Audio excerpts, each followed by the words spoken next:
ministère de l'Agriculture du Québec et la Société Radio-Canada présente L'agriculteur de demain, une série de 13 cours préparés à l'intention des exploitants agricoles.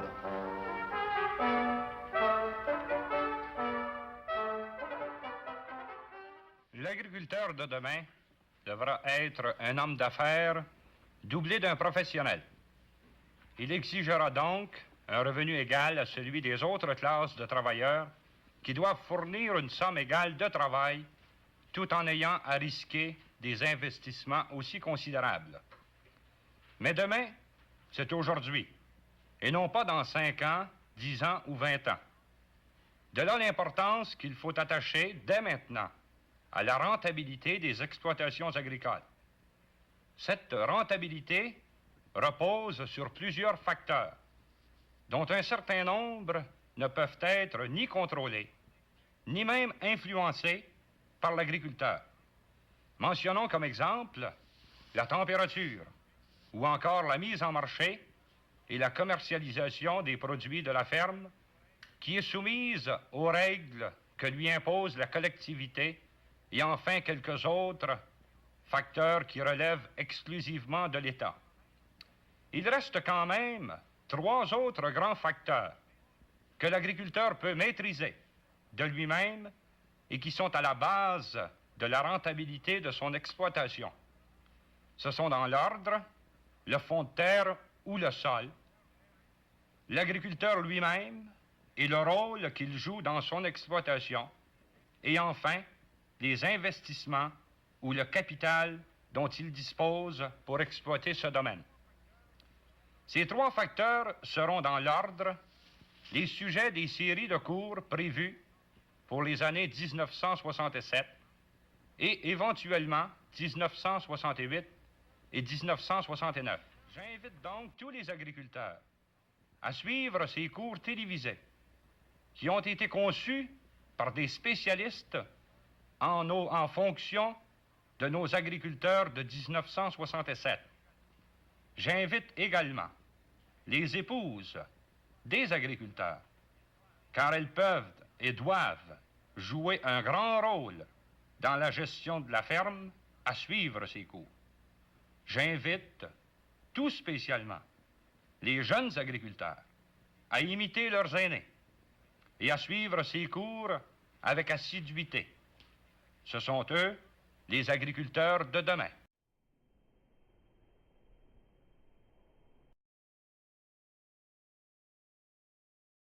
Sérieux à cette thèse d'une 11e province dans le nord-ouest québécois.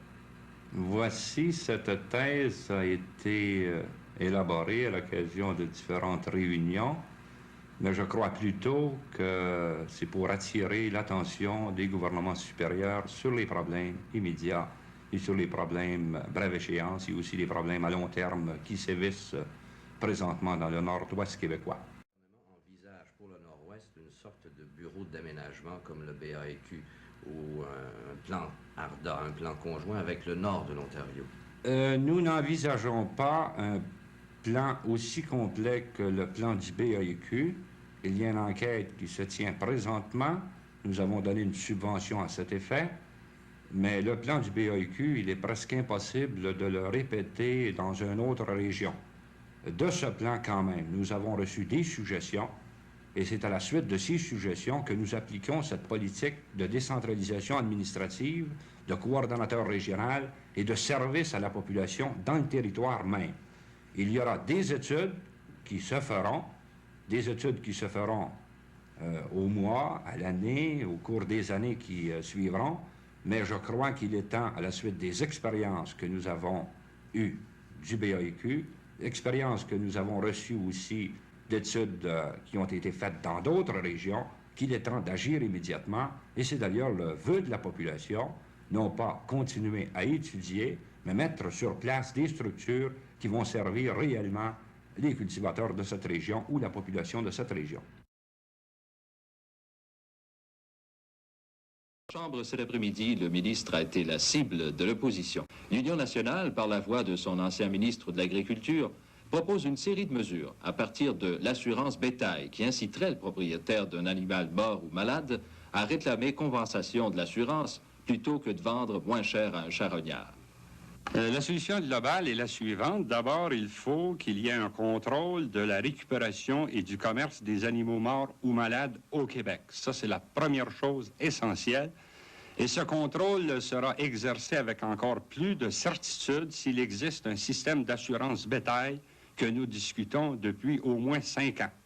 Partant de ça, si ce contrôle existe, si l'assurance bétail existe, il faudra procéder à la fusion de petits abattoirs pour en faire des abattoirs régionaux et également établir un système d'inspection par rotation dans les abattoirs locaux où le système d'inspection des viandes sera le même à la grandeur du Québec concernant la qualité, mais où les critères de construction ou les exigences de grandeur de bâtisse ne seraient pas les mêmes.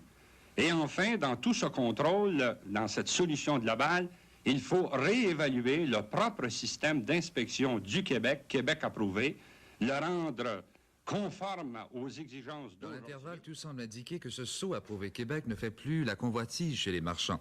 C'est ainsi que plus de 2000 distributeurs de la province auraient l'intention de bouder cette estampille provinciale. La chaîne Provigo a ordonné à 1300 sociétaires de retirer de leur comptoir toute leur viande marquée du sceau provincial.